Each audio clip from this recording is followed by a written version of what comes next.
ವಾರ್ತೆಯ ಮುಖ್ಯಾಂಶಗಳು. ಅರಣ್ಯ ಮಹಾವಿದ್ಯಾಲಯದ ವಿದ್ಯಾರ್ಥಿಗಳಿಂದ ವಿನೂತನ ಮುಷ್ಕರ. ಜ್ಞಾನದೀಪ ಶಿಕ್ಷಕರ ತರಬೇತಿ ಕಾರ್ಯಾಗಾರ ಉದ್ಘಾಟಿಸಿದ ರಾಮು ಕಿಣಿ. ಬನವಾಸಿ ಪ್ರಾಥಮಿಕ ಆರೋಗ್ಯ ಕೇಂದ್ರದಲ್ಲಿ ವಿಶ್ವ ದೃಷ್ಟಿ ದಿನಾಚರಣೆ. ಸಾಂಸ್ಕೃತಿಕ ಕೇಂದ್ರ ಶಿರಸಿಯಲ್ಲಿ ವಿಶಿಷ್ಟ ಕಾರ್ಯಕ್ರಮಗಳು ಮೂಡಿಬರಲಿ ಆಲ್ಮನೆ. ತುಡುಗುಣಿಯಲ್ಲಿ ಕಳ್ಳ ಬೇಟೆಗಾರರಿಂದ ಗುಂಡು ಹಾರಿಸಿ ಜಿಂಕೆ ಹತ್ಯೆ. ಮಂಚಿಕೇರಿ ಅರಣ್ಯ ವ್ಯಾಪ್ತಿಯಲ್ಲಿ ನಡೆದ ಘಟನೆ. ನ್ಯಾಯಾಲಯಕ್ಕೆ ಹಾಜರಾಗದೆ ತಲೆಮರೆಸಿಕೊಂಡಿದ್ದ ಆರೋಪಿಯ ಬಂಧನ. ಮಾಲತೇಶ ಶಿವಭಾರತ ಪ್ರತಿಷ್ಠಾಪನಾ ಮಹೋತ್ಸವದಲ್ಲಿ ಭಾಗವಹಿಸಿದ ಶಾಸಕ ಶ್ರೀನಿವಾಸ್ ಮಾನೆ. ಬಿಜೆಪಿ ಕಾರ್ಯಕರ್ತರು ಕಾಂಗ್ರೆಸ್ ಪಕ್ಷಕ್ಕೆ ಸೇರ್ಪಡೆ. ಇಲ್ಲಿನ ಸಹಾಯಕ ಅರಣ್ಯ ಸಂರಕ್ಷಣಾಧಿಕಾರಿ ವಲಯ ಅರಣ್ಯಾಧಿಕಾರಿ ಮತ್ತು ಉಪವಲಯ ಅರಣ್ಯಾಧಿಕಾರಿ ಹುದ್ದೆಯ ನೇಮಕಾತಿಯಲ್ಲಿ ಬಿಎಸ್ಸಿ ಪದವಿಯನ್ನೇ ಕನಿಷ್ಠ ವಿದ್ಯಾರ್ಹತೆಯನ್ನಾಗಿ ಮಾಡಬೇಕು ಎಂದು ಆಗ್ರಹಿಸಿ ಅರಣ್ಯ ಮಹಾವಿದ್ಯಾಲಯದ ವಿದ್ಯಾರ್ಥಿಗಳಿಂದ ಮುಂದುವರಿದ ಅನಿರ್ದಿಷ್ಟಾವಧಿ ಮುಷ್ಕರ. ಎರಡನೇ ದಿನದ ಮುಷ್ಕರದಲ್ಲಿ ಸುಮಾರು 150ಕ್ಕೂ ಹೆಚ್ಚು ವಿದ್ಯಾರ್ಥಿಗಳು ಕಾಲೇಜಿನ ತರಗತಿಗಳನ್ನು ಬಹಿಷ್ಕರಿಸಿ ಸರ್ಕಾರ ಮತ್ತು ಅರಣ್ಯ ಸಚಿವ ಈಶ್ವರ್ ಖಂಡ್ರೆ ಅವರ ಗಮನ ಸೆಳೆಯಲು ಘೋಷಣೆಗಳನ್ನು ಕೂಗಿದರು. ಅಲ್ಲದೆ ಸರ್ಕಾರದ ನಡೆ ಹೀಗೆ ಮುಂದುವರೆದರೆ ಭವಿಷ್ಯದಲ್ಲಿ ವಿದ್ಯಾರ್ಥಿಗಳ ಸ್ಥಿತಿ ಏನಾಗಬಹುದು ಎಂಬುದನ್ನು ಕಾಲೇಜಿನ ಆವರಣದಲ್ಲಿ ಶವಯಾತ್ರೆ ಮಾಡುವ ಮೂಲಕ ವಿನೂತನ ಪ್ರತಿಭಟನೆಯನ್ನ ಮಾಡಿದ್ದಾರೆ. ಈ ಸಂದರ್ಭದಲ್ಲಿ ಅರಣ್ಯ ಇಲಾಖೆಯ ವಿದ್ಯಾರ್ಥಿಗಳು ಮತ್ತು ಪದವೀಧರರ ಸಂಘದ ಅಧ್ಯಕ್ಷರಾದ ಅಕ್ಷಯ್ ಕುಮಾರ್, ಉಪಾಧ್ಯಕ್ಷ ಸುದೀಪ್ ಶ್ರೀಗೌಡ, ಕಾರ್ಯದರ್ಶಿ ವಿಕಾಸ್ ಎಜಿ, ಎಸ್ಎಸ್ಎಂ ಅವಿನಾಶ್, ಗುರುಮೂರ್ತಿ, ವಿದ್ಯಾರ್ಥಿಗಳು ಸೇರಿದಂತೆ ಅನೇಕರು ಪಾಲ್ಗೊಂಡಿದ್ದರು. ಶಿರಸಿನಗರ ಆಟೋ ರಿಕ್ಷಾ ಚಾಲಕರಿಗೆ ಹಾಗೂ ಅವರ ಕುಟುಂಬ ವರ್ಗದವರಿಗೆ ಉಚಿತ ನೇತ್ರ ತಪಾಸಣೆ ಕಾರ್ಯಕ್ರಮ. ಎಂಎಂ ಜೋಶಿ ಗಣೇಶ ನೇತ್ರಾಲಯ ಔಟ್ರೀಚ್ ಕಾರ್ಯಕ್ರಮದ ಅಡಿಯಲ್ಲಿ ದಿನಾಂಕ ಅಕ್ಟೋಬರ್ 13, 2025 ಸೋಮವಾರ 10 ಗಂಟೆಯಿಂದ ಸ್ಥಳ ಸಿಪಿ ಬಜಾರ್ ಅಮ್ಮ ಆರ್ಕಡೆ. ಆಟೋ ರಿಕ್ಷಾ ಚಾಲಕರಿಗೆ ಹಾಗೂ ಅವರ ಕುಟುಂಬ ವರ್ಗದವರಿಗೆ ಉಚಿತ ನೇತ್ರ ತಪಾಸಣೆ ಕಾರ್ಯಕ್ರಮ ಹಮ್ಮಿಕೊಳ್ಳಲಾಗಿದೆ. ಸಂಘದ ಎಲ್ಲ ಸದಸ್ಯರು ಈ ಕಾರ್ಯಕ್ರಮದ ಸದುಪಯೋಗ ಪಡೆದುಕೊಳ್ಳಬೇಕಾಗಿ ವಿನಂತಿ. ಉಪೇಂದ್ರ ಪೈ, ಶಿರಸಿನಗರ ಆಟೋ ಚಾಲಕರ ಮತ್ತು ಮಾಲಕರ ಸಂಘ, ಶಿರಸಿ. ಉತ್ತಮ ಮನಸ್ಸುಗಳನ್ನು ರೂಪಿಸುವಲ್ಲಿ ಮತ್ತು ಪಠ್ಯಪುಸ್ತಕಗಳನ್ನು ಮೀರಿದ ಮೌಲ್ಯಗಳನ್ನು ಬೆಳೆಸುವಲ್ಲಿ ಶಿಕ್ಷಕರ ಪಾತ್ರ ಬಲು ದೊಡ್ಡದು. ಶಿಕ್ಷಕರು ಎಲ್ಲರ ಬದುಕಿನ ದಾರಿದೀಪವಾಗಿದ್ದಾರೆ ಎಂದು ನಿವೃತ್ತ ಪ್ರಾಂಶುಪಾಲರಾದ ರಾಮು ಕಿಣಿ ಹೇಳಿದರು. ಅವರು ಶ್ರೀ ಕ್ಷೇತ್ರ ಧರ್ಮಸ್ಥಳ ಗ್ರಾಮಾಭಿವೃದ್ಧಿ ಯೋಜನೆಯ ಯೋಜನಾ ಕಚೇರಿಯಲ್ಲಿ ಸಮುದಾಯ ಅಭಿವೃದ್ಧಿ ಕಾರ್ಯಕ್ರಮದ ಅಡಿಯಲ್ಲಿ ಹಮ್ಮಿಕೊಂಡ ಜ್ಞಾನದೀಪ ಶಿಕ್ಷಕರ ತರಬೇತಿ ಕಾರ್ಯಾಗಾರ ಉದ್ಘಾಟಿಸಿ ಮಾತನಾಡುತ್ತಾ, ಇತ್ತೀಚೆಗೆ ಸರ್ಕಾರಿ ಶಾಲೆಗಳು ಶಿಕ್ಷಕರ ಕೊರತೆ ಎದುರಿಸುತ್ತಿವೆ. ಇದನ್ನು ಮನಗಂಡು ಶ್ರೀ ಕ್ಷೇತ್ರ ಧರ್ಮಸ್ಥಳ ಗ್ರಾಮಾಭಿವೃದ್ಧಿ ಯೋಜನೆಯು ಸಮುದಾಯ ಅಭಿವೃದ್ಧಿ ಕಾರ್ಯಕ್ರಮದ ಅಡಿಯಲ್ಲಿ ಇಂತಹ ಸಮಾಜಮುಖಿ ಕಾರ್ಯವನ್ನು ಕೈಗೊಂಡಿರುವುದು ಶ್ಲಾಘನೀಯವಾಗಿದೆ. ಜ್ಞಾನದೀಪ ಕಾರ್ಯಕ್ರಮದ ಮೂಲಕ ಸಮಾಜದಲ್ಲಿ ಬಡ ವಿದ್ಯಾರ್ಥಿಗಳಿಗೆ ಶಿಕ್ಷಣ ಕ್ರಾಂತಿ ಉಂಟಾಗಲಿದೆ. ಕೇವಲ ಶಾಲೆಗಳಲ್ಲಿ ಪಾಠ ಮಾಡುವುದು ಮಾತ್ರವಲ್ಲದೆ ಶಾಲೆಗಳಲ್ಲಿ ಕೈತೋಟ ಮಾಡಿ ಗ್ರಾಮದ ಸ್ವಚ್ಛತೆ, ಪರಿಸರ ಕಾಳಜಿ, ಆರೋಗ್ಯದ ಬಗ್ಗೆ ಅರಿವು ಮೂಡಿಸುವ ಕಾರ್ಯಕ್ರಮವನ್ನು ಜ್ಞಾನದೀಪ ಶಿಕ್ಷಕರ ಮೂಲಕ ಆಗಲಿ ಎಂದು ಸಲಹೆ ನೀಡಿದರು. ಸಮುದಾಯ ಅಭಿವೃದ್ಧಿ ನಿರ್ದೇಶನ ಮಹಾಬಲ ಕುಲಾಲ್ ಮಾತನಾಡಿ, ಇಂದು ಸಮಾಜದಲ್ಲಿ ಮೌಲ್ಯಗಳು ಕ್ಷೀಣಿಸುತ್ತಿವೆ. ಈ ಸಂದರ್ಭದಲ್ಲಿ ಶಿಕ್ಷಕರು ಶುದ್ಧ ಮನಸ್ಸಿನಿಂದ ನಿಷ್ಕಲ್ಮಶ ಹೃದಯದಿಂದ ಮಕ್ಕಳಿಗೆ ದಾರಿ ತೋರಿಸಬೇಕು. ಯುವ ಶಕ್ತಿಯನ್ನು ಜಾಗೃತ ಶಕ್ತಿಯನ್ನಾಗಿ ರೂಪಿಸುವ ಜವಾಬ್ದಾರಿ ಶಿಕ್ಷಕರ ಮೇಲಿದೆ ಎಂದರು. ಜಿಲ್ಲಾ ನಿರ್ದೇಶಕ ದಿನೇಶ್ ಎಂ ಮಾತನಾಡಿ, ಜನಸಾಮಾನ್ಯರ ಬದುಕಿನ ಸಬಲೀಕರಣದಲ್ಲಿ ಗ್ರಾಮಾಭಿವೃದ್ಧಿ ಯೋಜನೆಯ ಪಾತ್ರ ಮಹತ್ವದ್ದಾಗಿದೆ.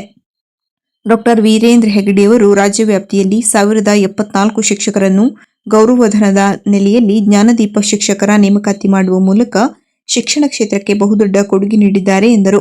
ಕಾರ್ಯಕ್ರಮವನ್ನು ವ್ಯವಸ್ಥಾಪಕ ಸತೀಶ್ ನಿರೂಪಿಸಿ ಸ್ವಾಗತಿಸಿದರು.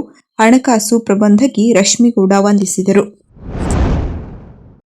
26ನೇ ವಿಶ್ವ ದೃಷ್ಟಿ ದಿನದ ಅಂಗವಾಗಿ ಶಿರಸಿ ತಾಲೂಕಿನ ಬನವಾಸಿಯ ಪ್ರಾಥಮಿಕ ಆರೋಗ್ಯ ಕೇಂದ್ರದಲ್ಲಿ ವಿಶ್ವ ಸೇವಾ ಸಮಿತಿ, ಪಿಡಿಜಿ ರೋ Subrao Kasaragod memorial Rotary charitable trust ಆಸ್ಪತ್ರೆ ಶಿರಸಿ, ಜಿಲ್ಲಾ ಅಂಧತ್ವ ನಿವಾರಣಾ ಸಂಸ್ಥೆ ಕಾರವಾರ, ಜಿಲ್ಲಾ ಆರೋಗ್ಯ ಮತ್ತು ಕುಟುಂಬ ಇಲಾಖೆ ಕಾರವಾರ, ತಾಲೂಕಾ ಆಸ್ಪತ್ರೆ ಶಿರಸಿ, ಗ್ರೀನ್ ಕೇರ್ ಶಿರಸಿ, ಸಂಕಲ್ಪ ಟ್ರಸ್ಟ್ ಶಿರಸಿ ಮತ್ತು ವಿಶ್ವೋದಯ ಗ್ರಾಮೀಣ ಪ್ರವಾಸೋದ್ಯಮ ಅಭಿವೃದ್ಧಿ ಸಂಸ್ಥೆ ಬನವಾಸಿ ಇವರ ಸಂಯುಕ್ತ ಆಶ್ರಯದಲ್ಲಿ ಉಚಿತ ಕಣ್ಣಿನ ಪೊರೆ ತಪಾಸಣೆ ಹಾಗೂ ಶಸ್ತ್ರಚಿಕಿತ್ಸೆಯ ಶಿಬಿರವನ್ನು ಏರ್ಪಡಿಸಲಾಗಿತ್ತು.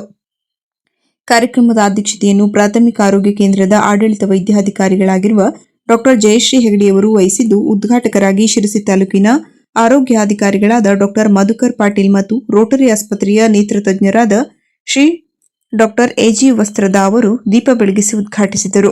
ಕಾರ್ಯಕ್ರಮದ ಅತಿಥಿಗಳಾಗಿ ಗ್ರೀನ್ ಕೇರ್ ಸಂಸ್ಥೆಯ ಕಾರ್ಯದರ್ಶಿಗಳಾದ ಜಿತೇಂದ್ರ ಕುಮಾರ್, ಆರ್ಎಂ ಸಂಕಲ್ಪ ಟ್ರಸ್ಟಿನ ಅಧ್ಯಕ್ಷರಾದ ಶ್ರೀಕುಮಾರ್ ಪಟಗಾರ್, ವಿದ್ಯೋದಯ ಗ್ರಾಮೀಣ ಪ್ರವಾಸೋದ್ಯಮ ಅಭಿವೃದ್ಧಿ ಸಂಸ್ಥೆಯ ಅಧ್ಯಕ್ಷರಾದ ಹಲೀಶ್ ಕೆರೋಡಿ ಮತ್ತು ರೋಟರಿ ಸಂಸ್ಥೆಯ ಶಿಬಿರದ ಸಂಘಟಕರಾದ ಗಿರೀಶ್ ಧಾರೇಶ್ವರ್, ಗ್ರೀನ್ ಕೇರ್ ಸಂಸ್ಥೆಯ ನಿರ್ದೇಶಕರಾದ ಶ್ರೀ ಉದಯ್ ನಾಯ್ಕ್, ಶಿರಸಿ ತಾಲೂಕಿನ ಹಿರಿಯ ಆರೋಗ್ಯ ನಿರೀಕ್ಷಣಾಧಿಕಾರಿಗಳಾದ ಶ್ರೀ ವೀರಯ್ಯ ಹಿರೇಮಠ್, ಹಳೇಮಠ ಬನವಾಸಿಯ ಮನೀಪ್ರ ನಾಗಭೂಷಣ ಮಹಾಸ್ವಾಮಿಗಳು ಮತ್ತು ಆರೋಗ್ಯ ಇಲಾಖೆಯ ಸಿಬ್ಬಂದಿಗಳು ಉಪಸ್ಥಿತರಿದ್ದರು.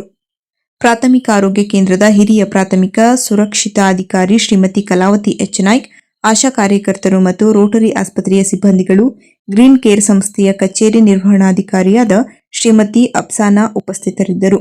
ಶಿಬಿರದಲ್ಲಿ 170 ಶಿಬಿರಾರ್ಥಿಗಳನ್ನು ತಪಾಸಣೆ ನಡೆಸಿ 98 ಶಿಬಿರಾರ್ಥಿಗಳನ್ನು ಆಯ್ಕೆ ಮಾಡಿ ಶಸ್ತ್ರಚಿಕಿತ್ಸೆ ಮಾಡಿಸಲು ರೋಟರಿ ಆಸ್ಪತ್ರೆಯ ಬಸ್ಸಿನಲ್ಲಿ ಕರೆದುಕೊಂಡು ಹೋಗಲಾಯಿತು. ಶಿರಸಿಯ ರೋಟರಿ ಆಸ್ಪತ್ರೆಯಲ್ಲಿ ಖ್ಯಾತ ನೇತ್ರ ತಜ್ಞರಾದ ಡಾಕ್ಟರ್ ಆದಿತ್ಯ ಫಡ್ನಿಸ್ ಕಣ್ಣಿನ ಪೊರೆ ಶಸ್ತ್ರಚಿಕಿತ್ಸೆಯನ್ನು ಮಾಡಲಿದ್ದಾರೆ. ಪ್ರಾಥಮಿಕ ಆರೋಗ್ಯ ಕೇಂದ್ರದ ಆರೋಗ್ಯ ನಿರೀಕ್ಷಣಾಧಿಕಾರಿಗಳಾದ ಶ್ರೀ ಮಾರುತಿ ಬಾರ್ಕಿ ಕಾರ್ಯಕ್ರಮವನ್ನು ನಿರೂಪಿಸಿ ವಂದಿಸಿದರು. ವಿವಿಧ ಎನ್ಜಿಒಗಳ ಜೊತೆ ಸೇರಿ ಈ ಕಾರ್ಯಕ್ರಮನ ವಿವಿಧ ಜಿಲ್ಲೆಗಳಾಗಿ ತಾಲೂಕುಗಳಲ್ಲಿ ಮಾಡ್ತಾರೆ. ಶಿರಸಿ, ಸಿದ್ದಾಪುರ, ಯಲ್ಲಾಪುರ ಎಲ್ಲ ಮಾಡ್ತಾರೆ. ಅವರಿಗೆ ನಮ್ಮ ಪರವಾಗಿ, ನಮ್ಮ ಇಲಾಖೆ ಪರವಾಗಿ ಒಂದು ಅಭಿನಂದನೆ ಸಲ್ಲಿಸಕ್ಕೆ ಇಷ್ಟಪಡ್ತೀನಿ.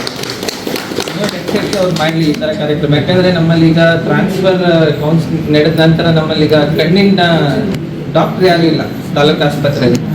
ಹಾಗಾಗಿ ಈ ಶಿಬಿರಗಳು ನಿಮ್ಗೆ ಭಾಳಷ್ಟು ಸಹಾಯ ಮಾಡುತ್ತೆ. ಸೊ ಎಲ್ಲರೂ ಇದ್ರದ್ದು ಉಪಯೋಗ ಪಡ್ಕೊಳ್ಬೇಕು. ನಿಮ್ಮಿಂದ ಒಂದೇ ಒಂದು ಅಪೇಕ್ಷೆ ನಮ್ಮಲ್ಲಿ, ನಿಮ್ಮ ಮೂಲಕವಾಗಿ ಗ್ರಾಮೀಣ ಭಾಗದ ಜನರಿಗೆ ಹೋಗ್ಬೇಕು. ಯಾಕಂದ್ರೆ ಎಲ್ಲರೂ ಕಾಮನ್ ಆಗಿ ಇಲ್ಲ, ನಿಮ್ಗೆ ಇಲ್ಲಿ ಸರ್ವಿಸ್ ಸಿಗ್ಬೇಕಂದ್ರೆ ನಿಮ್ಮ ಮೂಲಕವಾಗಿ ಗ್ರಾಮೀಣ ಭಾಗದ ಜನರಿಗೆ ಹೋಗ್ಬೇಕು. ಅವ್ರು ಕೊನೆ ತನಕ ನಿಮ್ಮನ್ನ ನೆನೆಸ್ತಾರೆ. ಗೊತ್ತಾಯ್ತಲ್ಲ, ಈಗ ನಿಮ್ಗೆ ಒಳ್ಳೇದಾಯ್ತಮ್ಮ ಅಂತ ಹೇಳಿದ್ರಿ. ಕೆಲವ್ರಿಗೆ ಏನಂತಾರೆ, ದುಡ್ಡಿದ್ದವ್ರು ಎಲ್ಲೋ ಮಾಡಿಸ್ಕೊಳ್ತಾರೆ, ಡೆಲ್ಲಿಗೂ ಹೋಗ್ತಾರೆ, ಬೆಂಗಳೂರಿಗೂ ಹೋಗ್ತಾರೆ. ಈ ಒಂದು ಆಪರೇಷನ್ ನೀವು ಹೊರಗಡೆ ಮಾಡಿಸ್ಕೊಳ್ತೀರಿ ಹೇಳಿದ್ರೆ 20,000, 30,000, ದೊಡ್ಡೊಂದಿಗೆ ಹೋದಾಗ 40,000 ಹಿಂಗೆ ಕೊಡಬೇಕಾಗ್ತದೆ. ಆದರೆ ಇಲ್ಲಿ ದುಡ್ಡು ಕಾಲದಲ್ಲಿ ಬಡವರು ಇರ್ತಾರೆ. ಆದರೆ ಅವರಿಗೆ ಇಂಥ ಒಂದು ಕ್ಯಾಂಪಿನ ಉಪಯೋಗವನ್ನು ನೀವು ತಿಳಿಸಿದ್ರೆ ಅವರಿಗೆ ನಾವು ಆಪರೇಷನ್ ಮಾಡಿದ್ರೆ ಎಷ್ಟು ಪುಣ್ಯ ಬರ್ತದೆ. ನೀವೊಂದು ಮಾಹಿತಿ ಕೊಡೋದ್ರಿಂದ ನಿಮ್ಮನ್ನು ಕೊನೆ ತನಕ ನಿಲ್ಲಿಸ್ತಾರೆ. ಆ ಕೆಲಸ ನಿಮ್ಮಿಂದ ಆಗ್ಬೇಕಂತ ಹೇಳ್ತಾರೆ. ಮತ್ತೆ ಶಿರಸಿ ಎಂದರೆ ನಮ್ಮ ಜಿಲ್ಲೆಯ ಸಾಂಸ್ಕೃತಿಕ ಕೇಂದ್ರವಾಗಿದೆ. ಶಿರಸಿ ಯಾವಾಗಲೂ ಅಸಾಮಾನ್ಯ ಕಾರ್ಯಕ್ರಮಗಳನ್ನು ಮಾಡುತ್ತಿದೆ. ವಿಭಿನ್ನ ವೈಶಿಷ್ಟ್ಯತೆಯನ್ನೊಳಗೊಂಡು ದಾಖಲೆಯಾಗುವಂತಹ ಕಾರ್ಯಕ್ರಮಗಳನ್ನು ಸಾಹಿತ್ಯ ಸಂಘಟನೆಗಳು ಮಾಡಬೇಕು ಎಂದು ಹಿರಿಯ ಸಾಹಿತಿ ಆರ್.ಡಿ. ಹೆಗಡೆ ಆಲ್ಮನೆ ಹೇಳಿದರು. ಭಾನುವಾರ ನಗರದ ನೆಮ್ಮದಿ ಕುಟೀರದಲ್ಲಿ ಸಾಹಿತ್ಯ ಸಿಂಚನ ಬಳಗದ ವಾರ್ಷಿಕೋತ್ಸವ ಕಾರ್ಯಕ್ರಮವನ್ನು ಉದ್ಘಾಟಿಸಿ ಮಾತನಾಡಿದರು. ಸಾಹಿತ್ಯ ಸಿಂಚನ ಬಳಗದ ವತಿಯಿಂದ ಸಾಹಿತ್ಯ ಸಿಂಚನ ಶ್ರೀ ಪ್ರಶಸ್ತಿಯನ್ನು ಮಂಜುನಾಥ್ ಹೊಡ್ಲಮನೆ ಅವರಿಗೆ ನೀಡಿರುವುದು ಸ್ವಾಗತಾರ್ಹವಾಗಿದೆ ಎಂದರು. ಈ ಸಂದರ್ಭದಲ್ಲಿ ಸಾಹಿತ್ಯ ಸಿಂಚನ ಬಳಗ ಕೊಡಮಾಡುವ ಸಾಹಿತ್ಯ ಸಿಂಚನ ಶ್ರೀ ಪ್ರಶಸ್ತಿಯನ್ನು ಹಿರಿಯ ಸಾಹಿತಿ ಹಾಗೂ ಆಯುರ್ವೇದ ವೈದ್ಯ ಮಂಜುನಾಥ್ ಹೊಡ್ಲಮನೆ ಅವರಿಗೆ ನೀಡಿ ಗೌರವಿಸಲಾಯಿತು. ಪ್ರಶಸ್ತಿ ಸ್ವೀಕರಿಸಿ ಮಾತನಾಡಿದ ಅವರು, ನಾನು ಸಾಹಿತ್ಯ ಕ್ಷೇತ್ರಕ್ಕೆ ಬರಲು ಮೂಲ ಕಾರಣ ದತ್ತಗುರು ಕಂಠಿ ಹಾಗೂ ಜಿ.ಎ. ಹೆಗಡೆ ಸೋಂದ ಅವರು ಹಲವು ಪುಸ್ತಕಗಳನ್ನು ಬರೆದಿದ್ದೇನೆ. ಸಾಹಿತ್ಯ ಸಿಂಚನ ಬಳಗದವರು ನನಗೆ ಸಾಹಿತ್ಯ ಸಿಂಚನ ಶ್ರೀ ಪ್ರಶಸ್ತಿಯನ್ನು ನೀಡಿರುವುದು ಸಂತಸ ತಂದಿದೆ ಎಂದರು. ರಾಘವೇಂದ್ರ ಬೆಟ್ಕೊಪ್ಪ ಸಾಹಿತ್ಯ ಸಿಂಚನ ಬಳಗದ ಕುರಿತು ತಮ್ಮ ಅನಿಸಿಕೆಯನ್ನು ವ್ಯಕ್ತಪಡಿಸಿದರು. ಯಲ್ಲಾಪುರ ತಾಲೂಕಿನ ವ್ಯಾಪ್ತಿಗೆ ಒಳಪಡುವ ಮಂಚಿಕೇರಿ ವಲಯ ಅರಣ್ಯ ಇಲಾಖೆ ಸರಹದ್ದಿನ ಶಿರಸಿ ಯಲ್ಲಾಪುರ ರಸ್ತೆ ತುಡುಗುಣಿಯಲ್ಲಿ ಕಾಡು ಪ್ರಾಣಿ ಬೇಟೆಗಾರ ದುಷ್ಕರ್ಮಿಗಳು ಜಿಂಕೆಯೊಂದನ್ನು ಹತ್ಯೆ ಮಾಡಿರುವ ಬಗ್ಗೆ ಇಂದು ಬೆಳಿಗ್ಗೆ ವರದಿಯಾಗಿದೆ. ದುಷ್ಕರ್ಮಿಗಳು ತುಡುಗುಣಿ ಸೇತುವೆ ಸಮೀಪದ ಕಾಡಿನಲ್ಲಿ ಬಂದೂಕಿನಿಂದ ಗುಂಡು ಹಾರಿಸಿ ಜಿಂಕೆಯನ್ನು ಹತ್ಯೆ ಮಾಡಿರುವುದಾಗಿ ಹೇಳಲಾಗುತ್ತಿದೆ. ಇಂದು ಬೆಳಗಿನ ಜಾವ ಜಿಂಕೆಯನ್ನು ಹತ್ಯೆ ಮಾಡಲಾಗಿದ್ದು, ಹತ್ತಿರದ ನಿವಾಸಿಗಳು ಸದ್ದು ಕೇಳಿ ಬ್ಯಾಟರಿ ಬೆಳಕು ಬಿಟ್ಟಾಗ ಜಿಂಕೆಯನ್ನು ಅಲ್ಲೇ ಬಿಟ್ಟು ದುಷ್ಕರ್ಮಿಗಳು ಪರಾರಿಯಾಗಿದ್ದಾರೆ. ಮಂಚಿಕೇರಿ ವಲಯ ಅರಣ್ಯಾಧಿಕಾರಿ ಬಸವರಾಜ್ ಬೋಜಳ್ಳಿ ಸ್ಥಳದಲ್ಲಿ ಮೊಕ್ಕಾಂ ಹೂಡಿದ್ದು, ದಾಂಡೇಲಿಯಿಂದ ತಜ್ಞರು ಆಗಮಿಸುತ್ತಿದ್ದಾರೆ ಎಂದು ತಿಳಿದುಬಂದಿದೆ. ಹೆಂಡತಿಗೆ ವರದಕ್ಷಿಣೆ ಕಿರುಕುಳ ನೀಡಿ ಕಳೆದ 2 ವರ್ಷಗಳಿಂದ ನ್ಯಾಯಾಲಯಕ್ಕೆ ಹಾಜರಾಗದೆ ತಲೆಮರೆಸಿಕೊಂಡಿದ್ದ ಆರೋಪಿ ಅರ್ಬಾಜ್ ಮಿರ್ನಾನ್ ಹೆಂಡತಿಗೆ ವರದಕ್ಷಿಣೆ ಕಿರುಕುಳ ನೀಡಿ ಕಳೆದ 2 ವರ್ಷಗಳಿಂದ ನ್ಯಾಯಾಲಯಕ್ಕೆ ಹಾಜರಾಗದೆ ತಲೆಮರೆಸಿಕೊಂಡಿದ್ದ ಆರೋಪಿ ಅರ್ಬಾಜ್ ಮಿರ್ಜಾನ್ಕರ್ ಈತನನ್ನು ಮುಂಬೈ ವಿಮಾನ ನಿಲ್ದಾಣದಲ್ಲಿ ಬಂಧಿಸುವಲ್ಲಿ ಯಶಸ್ವಿಯಾಗಿರುವ ಮುಂಡಗೋಡ್ ಪೊಲೀಸರು. ಫಿರ್ಯಾದಿಯ ಮಾವ ಮೊಹಮ್ಮದ್ ಹುಸೇನ್, ಅತ್ತೆ ಶ್ರೀಮತಿ ಜೈಬುನೀಸಾ, ನಾದಿನಿ ಶ್ರೀಮತಿ ಫರ್ಜಾನ್ ಹಾಗೂ 4ನೇ ಆರೋಪಿಗಳ ಗಂಡನಾದ ಸಾದಿಕ್ ಪಿರ್ಜಾದೆ ಈ ಪ್ರಕರಣದ ಇನ್ನುಳಿದ ಆರೋಪಿಗಳಾಗಿದ್ದಾರೆ. ಡಿಸೆಂಬರ್ 17, 2022ರಂದು ಫಿರ್ಯಾದಿಯು ತನ್ನ ಗಂಡನ ಮನೆಗೆ ಹೋದ ಸಂದರ್ಭದಲ್ಲಿ 5 ಆರೋಪಿಗಳು ಆ ಮಹಿಳೆಯನ್ನು ಮನೆಯಿಂದ ಹೊರಗೆ ಹಾಕಿ ವರದಕ್ಷಿಣೆ ತರದಿದ್ದಕ್ಕೆ ಸೀಮೆ ಎಣ್ಣೆ ಸುರಿದು ಬೆಂಕಿ ಹಚ್ಚಿ ಕೊಲ್ಲುವುದಾಗಿ ಜೀವ ಬೆದರಿಕೆ ಹಾಕಿದ ಬಗ್ಗೆ ಮುಂಡಗೋಡ್ ಪೊಲೀಸ್ ಠಾಣೆಯಲ್ಲಿ ದೂರು ದಾಖಲಾಗಿತ್ತು. ಈ ಪ್ರಕರಣದ ಪ್ರಮುಖ ಆರೋಪಿ ಮುಂಡಗೋಡ್ ಕೆಎಚ್ಪಿ ಕಾಲೋನಿಯ ಅರ್ಪಾಜ್ ಮಿರ್ಜಾನ್ಕರ್ ನ್ಯಾಯಾಲಯಕ್ಕೆ ಹಾಜರಾಗದೆ ಕಳೆದ 2 ವರ್ಷಗಳಿಂದ ತಪ್ಪಿಸಿಕೊಂಡಿದ್ದನು. ಡಿವೈಎಸ್ಪಿ ಶ್ರೀಮತಿ ಗೀತಾ ಪಾಟೀಲ್ ಮಾರ್ಗದರ್ಶನ, ಸಿಪಿಐ ರಂಗನಾಥ್ ನಿಲಮ್ಮನವರ್ ನೇತೃತ್ವದಲ್ಲಿ ನಡೆದ ಕಾರ್ಯಾಚರಣೆಯಲ್ಲಿ ಪಿಎಸ್ಐ ಯಲ್ಲಾಲಿಂಗ ಕುನ್ನೂರ್, ಸಿಬ್ಬಂದಿಗಳಾದ ಮಂಜಪ್ಪ ಚಿಂಚಲಿ, ರಫೈ ಭಾಷಾ, ಕೆಂಚಪ್ಪ ಜಾಲಿಕಟ್ಟಿ ಪಾಲ್ಗೊಂಡಿದ್ದರು. ಭೌತಿಕವಾದುದನ್ನು ಹಾಳು ಮಾಡಬಹುದು, ಭಕ್ತಿಯ ಮನಸ್ಸನ್ನು ನಾಶಪಡಿಸುವುದು ಎಂದಿಗೂ ಸಾಧ್ಯವಿಲ್ಲ. ಮನಸ್ಸೇ ಮಂದಿರ ಎನ್ನುತ್ತೇವೆ. ಧಾರ್ಮಿಕ ಸಂಸ್ಕಾರಗಳು ಮನಸ್ಸಿನಲ್ಲಿ ಭಕ್ತಿಯನ್ನು ಶಾಶ್ವತಗೊಳಿಸುತ್ತವೆ ಎಂದು ಶಾಸಕ ಶ್ರೀನಿವಾಸ್ ಮಾನೆ ಹೇಳಿದರು. ತಾಲೂಕಿನ ಗುರುರಾಯಪಟ್ಟಣ ಗ್ರಾಮದಲ್ಲಿ ನೂತನವಾಗಿ ಪ್ರತಿಷ್ಠಾಪಿಸಿದ ಮಾಲತೇಶ ಶಿವಭಾರತ ಪ್ರತಿಷ್ಠಾಪನಾ ಮಹೋತ್ಸವ ಹಾಗೂ ಧರ್ಮಸಭೆಯಲ್ಲಿ ಭಾಗವಹಿಸಿದ ಅವರು, ಭಾರತ ಭಕ್ತಿ ಪ್ರಧಾನ ದೇಶ. ಧಾರ್ಮಿಕ ಕ್ರಿಯಾದಿಗಳು ಮನಸ್ಸಿಗೆ ನೆಮ್ಮದಿ ನೀಡುತ್ತವೆ. ಪ್ರಕೃತಿ ಹಾಗೂ ದೇವರನ್ನು ಸಮನಾಗಿ ಕಂಡ ನಾಡು ಇದಾಗಿದೆ. ಧರ್ಮ ಸಂಸ್ಕಾರಗಳನ್ನು ಅಳವಡಿಸಿಕೊಂಡು ಎಲ್ಲರೂ ಒಂದಾಗಿ ಬದುಕಲು ದೇವಸ್ಥಾನಗಳು ಸಹಕಾರಿಯಾಗಿವೆ. ಜಾತಿ ಮತ ಮೀರಿದ ದೇವರ ಮೇಲಿನ ಭಕ್ತಿ ಎಲ್ಲ ಕಾಲಕ್ಕೂ ತನ್ನದೇ ಆದ ಮಹತ್ವವನ್ನು ಹೊಂದಿದೆ. ಭಾರತ ಇಡೀ ಜಗತ್ತಿಗೆ ಜಗದ್ಗುರುವಾಗಿ ಗೌರವಕ್ಕೆ ಪಾತ್ರವಾಗಿರುವುದೇ ಇಲ್ಲಿನ ಧರ್ಮಶ್ರದ್ಧೆ ಹಾಗೂ ಸಂಸ್ಕಾರಗಳಿಂದಾಗಿ ಎನ್ನುವುದು ಎಲ್ಲರಿಗೂ ತಿಳಿದಿರುವ ಸಂಗತಿ ಎಂದರು.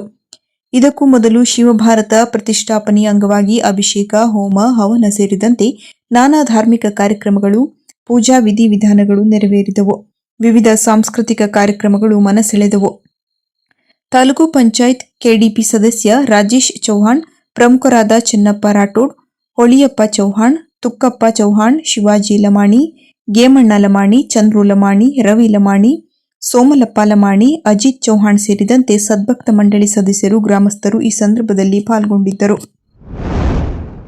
ಅಕ್ಟೋಬರ್ 12ರಂದು ಕಾಂಗ್ರೆಸ್ ಪಕ್ಷದ ತತ್ವ ಸಿದ್ಧಾಂತಗಳನ್ನು ಒಪ್ಪಿ ನಂದಿಘಟ್ಟ ಗ್ರಾಮ ಪಂಚಾಯತ್ ವ್ಯಾಪ್ತಿಯ ಬಿಜೆಪಿ ಕಾರ್ಯಕರ್ತರಾದ ರಾಘವೇಂದ್ರ ಜೊಂಡಿಗನವರ್, ವಿಠ್ಠಲ ಹೊನ್ನಾಳಿ, ಮುತ್ತು ಮೋರೆ, ಪ್ರಕಾಶ್ ಮುಕಾಲ್, ನಾಗರಾಜ್ ಕಟ್ಟಿಮನಿ, ಮಲ್ಲೇಶಿ ತಳ್ವಾರ್, ಮೌಲಾಲಿ ಹುಲ್ಕೂರ್ ಅವರು ಕಾಂಗ್ರೆಸ್ ಪಕ್ಷವನ್ನು ಸೇರ್ಪಡೆಗೊಂಡರು.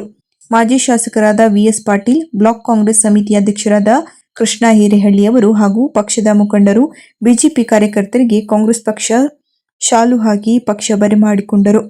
ಈ ಸಂದರ್ಭದಲ್ಲಿ ಹಿರಿಯರಾದ ಎಚ್ಎಂ ನಾಯ್ಕ್, ಸಿದ್ದಪ್ಪ ಹಡಪದ, ಜಿಲ್ಲಾ ಕಾರ್ಯದರ್ಶಿ ಜ್ಞಾನೇಶ್ವರ್ ಗುಡಿಯಾಳ್, ಬ್ಲಾಕ್ ಸಮಿತಿಯ ಧರ್ಮರಾಜ್ ನಡಿಗೇರ್, ಪ್ರಮುಖರಾದ ಕೆಸಿ ಖಲ್ಬಿ, ಗೌಸ್ ಮುಖಾನದಾರ್, ಗ್ರಾಮ ಪಂಚಾಯತ್ ಅಧ್ಯಕ್ಷರಾದ ಸಂತೋಷ್ ಭೋಸ್ಲೆ ಸೇರಿದಂತೆ ಘಟಕಾಧ್ಯಕ್ಷರು, ಪಕ್ಷದ ವಿವಿಧ ಸ್ತರದ ಪದಾಧಿಕಾರಿಗಳು, ಕಾರ್ಯಕರ್ತರು ಉಪಸ್ಥಿತರಿದ್ದರು.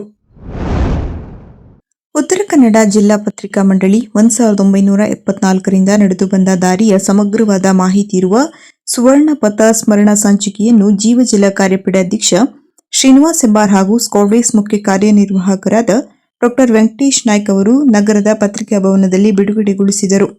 ಸುವರ್ಣ ಪಥ ಸಂಚಿಕೆ ಬಿಡುಗಡೆ ಮಾಡಿ ಮಾತನಾಡಿದ ಶ್ರೀನಿವಾಸ್ ಹೆಬ್ಬಾರ್ ಅವರು, ಉತ್ತರ ಕನ್ನಡ ಜಿಲ್ಲೆಯ ಪತ್ರಕರ್ತರು ಇಂದು ರಾಜ್ಯದ ಮತ್ತು ದೇಶದ ಅನೇಕ ಪತ್ರಿಕೆ ಮತ್ತು ದೃಶ್ಯ ಮಾಧ್ಯಮಗಳಲ್ಲಿ ಉನ್ನತ ಸ್ಥಾನದಲ್ಲಿ ಕೆಲಸ ಮಾಡಿ ಸಮಾಜಕ್ಕೆ ಮಾದರಿಯಾಗಿದ್ದಾರೆ ಎಂದು ಹೇಳಿದರು. ನಂತರ ಮಾತನಾಡಿದ ಡಾ ವೆಂಕಟೇಶ್ ನಾಯ್ಕ್ ಅವರು, ಪತ್ರಕರ್ತರಲ್ಲಿ ವೈಯಕ್ತಿಕವಾಗಿ ಹಲವಾರು ಸಮಸ್ಯೆಗಳಿದ್ದರೂ ಅವುಗಳನ್ನು ಬದಿಗೊತ್ತಿ ನ್ಯಾಯ ಮತ್ತು ಶ್ರದ್ಧೆಯಿಂದ ಕೆಲಸ ಮಾಡಿ ಸಮಾಜದ ಅಂಕುಡೊಂಕುಗಳನ್ನು ತಿದ್ದುತ್ತಿದ್ದಾರೆ ಎಂದು ಹೇಳಿದರು. ಕಾರ್ಯಕ್ರಮ ಉದ್ದೇಶಿಸಿ ಜಿಲ್ಲಾ ಕಾರ್ಯನಿರತ ಪತ್ರಕರ್ತರ ಸಂಘದ ಅಧ್ಯಕ್ಷ ಜಿ ಸುಬ್ರಾಯ ಭಟ್ ಬಕ್ಕಳ ಪ್ರಾಸ್ತಾವಿಕವಾಗಿ ಮಾತನಾಡಿ, ಸಂಘವು 1974ರಲ್ಲಿ ಅಂದಿನ ಹಿರಿಯರು ಸಾಕಿ ಬೆಳೆಸಿದ ಪರಿಶ್ರಮದ ಫಲದಿಂದ ಇಂಥ ಒಂದು ಪತ್ರಿಕಾ ಭವನ ನಿರ್ಮಾಣ ಮಾಡಲು ಸಹಕಾರಿಯಾಗಿದೆ ಎಂದು ಹೇಳಿದರು.